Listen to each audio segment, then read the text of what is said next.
Hello friends, welcome back to my YouTube channel. तो आज के इस वीडियो में हम कोटक बैंक के बारे में डिस्कस करेंगे। एक्चुअली कोटक बैंक में ना 2 दिन से भारी गिरावट आ चुकी है। तो अब यहाँ पर क्या करना चाहिए, मतलब स्टॉक को बाय करना चाहिए, सेल करना चाहिए या फिर होल्ड करना चाहिए। तो इन सब के बारे में हम इस वीडियो में डिटेल्स में डिस्कस करेंगे। तो चलिए इस वीडियो को स्टार्ट करते हैं। लेकिन स्टार्ट करने से पहले अगर आप हमारे चैनल्स पे नए हो और अगर आपने चैनल को अभी तक सब्सक्राइब नहीं किया है तो चैनल को सब्सक्राइब कीजिए, बेल आइकॉन को क्लिक कीजिए ताकि जो भी मैं नई नई वीडियो अपलोड करूंगा उसका नोटिफिकेशन आपको इमीडिएटली मिल जाए। और अगर हाँ, आप हमारे टेलीग्राम चैनल को ज्वाइन करना चाहते हो तो नीचे डिस्क्रिप्शन बॉक्स में लिंक है, आप वहाँ पे क्लिक करके टेलीग्राम चैनल को भी ज्वाइन कर सकते हैं फ्री ऑफ कॉस्ट में। तो चलिए इस वीडियो को स्टार्ट करते हैं। तो अभी कोटक बैंक का मैंने यहाँ पर ना चार्ट ओपन किया है। हमें सिर्फ इतना, मतलब इस वीडियो में इतना ही डिस्कस करना है कि कोटक बैंक अगर आपके पास बाइंग है तो उसे सेल करना चाहिए या फिर होल्ड करना चाहिए, या फिर जो भी नए नए इन्वेस्टर यहाँ पर अगर बाइंग की अपॉर्चुनिटी चाहती है तो बाइंग कहाँ पे करना है, इसे हम डिस्कस करेंगे। तो देखिए, यहाँ पर मैंने ना एक कोटक बैंक का यहाँ पर चार्ट लगाया है और आप टाइम फ्रेम देखेंगे तो यहाँ पर वीकली टाइम फ्रेम है। तब हुआ क्या था, तो ये जो कोटक बैंक जो स्टॉक है ना वो बहुत दिनों से एक ही रेंज में था। मैं आपको रेंज दिखाता हूँ, ठीक है। यहाँ से अगर आप ड्रॉ करेंगे, ठीक है, ये अपर जोन हो गया जो लगभग 2000 के आसपास है, ठीक है। हम राउंड फिगर को कंसिडर करेंगे और नीचे से अगर देखा जाए तो नीचे भी एक रेंज में है, ठीक है। अगर आप बॉटम का जोन देखेंगे तो नियर अबाउट 1600 के आसपास है। यानी कि और ये जो स्टॉक है ना वो लगभग 2021 यानी कि 3 साल से, ठीक है, 2021 और अभी चालू है 2024। तो आप देखेंगे तो ये स्टॉक 3 साल से एक ही रेंज में फंसा हुआ था, 1600 से 2000 के बीच में, ठीक है। ऊपर जाता था फिर नीचे फिर ऊपर, ऐसे इच रेंज में फंसा हुआ था। और 2 दिन पहले आरबीआई की कुछ न्यूज़ आ गई और उसकी वजह से ना इस स्टॉक्स में लगातार 2 दिनों से भारी गिरावट है। और अगर आप देखेंगे तो यहाँ से नीचे का जोन भी, यानी कि नीचे का जो सपोर्ट था उसे भी कोटक बैंक ने अब ब्रेक किया है। एक्चुअली इस स्टॉक्स में ना मेरी भी नज़र थी, क्योंकि 2 दिन पहले ना इस स्टॉक, ये जो स्टॉक था ना वो एक रेजिस्टेंस के आसपास से, मतलब प्राइस चल रही थी और मुझे लगा था कि रेजिस्टेंस ये ब्रेक कर सकता है तो यहाँ पर एक बाइंग अपॉर्चुनिटी बन सकती थी। कैसे, मैं आपको दिखाता हूँ, ठीक है। अगर आप देखेंगे ना यहाँ पे ऊपर मैं एक ट्रेंड लाइन ड्रॉ करता हूँ, ठीक है। अगर आप यहाँ से देखेंगे ना तो ये ट्रेंड लाइन का रिजेक्शन था, देखिए यहाँ पर, ठीक है। मैं इसको थोड़ा सा मतलब विड्थ बढ़ा देता हूँ, ठीक है, तो आपको दिखेगा अच्छे तरीके से, ठीक है। ये देखिए, तो ये स्टॉक ना एक ऐसे रेजिस्टेंस को फेस करता था और मुझे क्या लगा, मेरी भी नज़र थी और मुझे ऐसा लगा था कि अगर ये स्टॉक्स इस रेजिस्टेंस को अगर ब्रेकआउट करता है तो हम यहाँ पर एक कुछ पॉइंट्स के लिए बाइंग की पोजीशंस क्रिएट कर सकते थे। मतलब 2000 तक तो हम यहाँ पर एक बाइंग की पोजीशन क्रिएट कर सकते थे, क्योंकि यहाँ पर ना एक अच्छा स्टॉप लॉस भी दिखाई देता था। लेकिन जैसे ही न्यूज़ आई मार्केट में वैसे ये स्टॉक ना डायरेक्टली 150 के आसपास गैप डाउन ओपन हुआ और उसके बाद वो लगातार नीचे जा रहा है। तो अब यहाँ पर करना क्या चाहिए, क्योंकि जो भी यहाँ पे ना सबसे ज़्यादा प्रॉब्लम किनका हुआ है, जिन्होंने भी यहाँ पर बाइंग की होगी ना, ठीक है। मैं पहले टाइम फ्रेम चेंज कर देता हूँ, फिर हम इसको और डिटेल में डिस्कस करेंगे, ठीक है। वीकली से मैं यहाँ पर डे को जाता हूँ, ठीक है। अब देखिए आपको ये रेजिस्टेंस भी अच्छे तरीके से दिखाई देगा। अब देखिए यहाँ पर मुझे लगा था कि यहाँ से ब्रेकआउट होने के चांसेस थे। अगर 1-2 दिन यहाँ पर और ये सस्टेन करता ना और फिर अगर ब्रेकआउट करता तो यहाँ पर मैं भी बाइंग की पोजीशन क्रिएट करता 1840 के ऊपर। यहाँ तक हमारा कुछ तो स्टॉप लॉस होगा और टारगेट हम 2000 तक के भी ले सकते थे। लेकिन न्यूज़ की वजह से ये स्टॉक ना डायरेक्टली गैप डाउन ओपन हुआ और उसके बाद ना कंटिन्यू नीचे जा रहा है।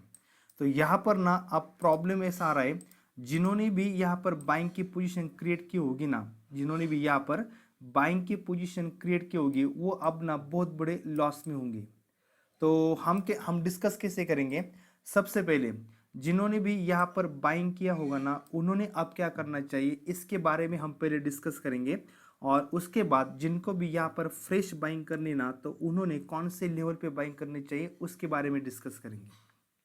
तो देखिए, तो जिन्होंने भी यहाँ पर बाइंग की होगी ना 1840 पे, तो वो अब लगभग 200 से 250 पॉइंट तक के लॉस में होंगे। तो पहले मैं आपको पॉइंट्स दिखाता हूँ कि कितने पॉइंट्स लॉस में होंगे और बाद में हम डिस्कस करते, ठीक है। अगर आपको देखना है तो यहाँ से ना मैं सिंपल प्राइस रेंज को लिखा, प्राइस रेंज को सिलेक्ट करता हूँ, ठीक है, प्राइस रेंज। और ऊपर से अगर हम देखेंगे नीचे तक, यहाँ तक, ठीक है, तो लगभग ना आपको यहाँ पर पॉइंट्स दिखाई देंगे, तो लगभग 236 पॉइंट्स ये स्टॉक डाउन है, 12% क्या 13% के आसपास। तो जिन्होंने भी यहाँ पर बाइंग की होगी ना, तो वो यहाँ पर लॉस भी बुक कर सकते हैं। लेकिन मुझे मेरा खुद का एनालिसिस ऐसा है कि जिन्होंने भी यहाँ पर बाइंग की होगी ना, उन्होंने अब कॉल कवर करने चाहिए। कॉल कवर करने चाहिए मतलब इन्होंने ना अब यहाँ पर ना कॉल शॉर्ट कर देनी चाहिए।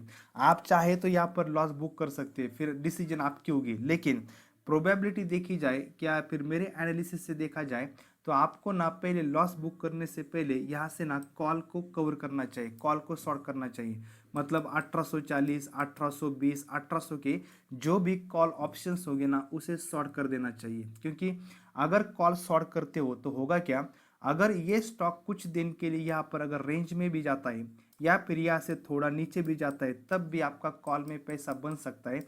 जो लॉस है वो कुछ हद तक आपका कवर हो सकता है। और अगर जितने दिन ये स्टॉक यहाँ पर रेंज पे रहेगा ना, उतने दिन आप यहाँ पर कॉल शॉर्ट करते जाइए। तो कॉल शॉर्टिंग में ना आपका अच्छा पैसा बन सकता है, यानी कि जो भी लॉस होगा ना, वो लॉस आपका कॉल शॉर्ट में रिकवर हो जाएगा। हाँ, लेकिन कॉल शॉर्टिंग के लिए अमाउंट ज़्यादा चाहिए। अगर आपका इतना मनी मैनेजमेंट होगा तो ही आप यहाँ पर कॉल शॉर्ट कर सकते हैं। लेकिन मेरा हिसाब से अगर आप यहाँ पर डायरेक्टली लॉस बुक करते हैं ना, तो उसके बजाय आप एक चांस दीजिए कि यहाँ पर ना कॉल को कवर कीजिए, कॉल को शॉर्ट कीजिए। तो यहाँ पर आपकी विनिंग की प्रोबेबिलिटी ना 66% हो जाएगी कॉल शॉर्टिंग में। कैसे, अगर स्टॉक यहाँ पर रेंज में भी रहता है या फिर यहाँ से नीचे भी जाता है, तब भी कॉल शॉर्ट में आपका पैसा बन सकता है। इसमें से प्रॉब्लम क्या आएगा, अगर आपने यहाँ पर कॉल शॉर्ट किया, ठीक है, प्रॉब्लम कहाँ पे आएगा वो भी मैं बताता हूँ। अगर यहाँ पर आपने कॉल शॉर्ट किया और कॉल शॉर्ट करने के बाद अगर तेजी से ये स्टॉक ने अगर रिकवर किया ना, तो आप यहाँ पर कॉल शॉर्टिंग में लॉस में जा सकते हैं। लेकिन उसका सोल्यूशन क्या है मैं वो भी बताता हूँ। अगर यहाँ पर अगर आप कॉल शॉर्ट करते हैं और तेजी से अगर ये स्टॉक ऊपर जाता है, तो उस समय आपको कॉल में लॉस दिखाई देगा। लेकिन तभी आप क्या कीजिए, नीचे से पुट को भी शॉर्ट कीजिए। ठीक है, अगर ये स्टॉक तेजी से ऊपर जाता है तो ऊपर से आपका कॉल शॉर्ट है, तो आप क्या कीजिए, उस समय नीचे से पुट को भी शॉर्ट कीजिए। तो ऊपर से आपका कॉल शॉर्टिंग की पोजीशन होगी और नीचे से पुट शॉर्टिंग की पोजीशन होगी। तो यहाँ पर आपका स्ट्रैंगल बन जाएगा। और हो सकता है अगर ये स्टॉक ऊपर जाने के बाद अगर कुछ दिन यहीं पर रहेगा ना, तो आपको कॉल ऑप्शंस में भी प्रॉफिट बनेगा और आपका पुट ऑप्शंस में भी प्रॉफिट बनेगा। तो यहाँ पर आपके लॉस रिकवर होने के चांसेस ज़्यादा हैं। तो ये सोल्यूशन था कि जिन्होंने भी ऊपर से बाइंग किए, उन्होंने अब क्या करना चाहिए। अब सेकंड, जो भी यहाँ पर फ्रेश बाइंग करना चाहते हो, तो उन्होंने क्या करना चाहिए। तो जिनको भी यहाँ पर अगर फ्रेश बाइंग करनी हो ना, तो वो डायरेक्टली यहाँ पर बाइंग मत कीजिए। क्योंकि डायरेक्टली बाइंग करेंगे तो आप यहाँ पर फिर से फंस जाएंगे।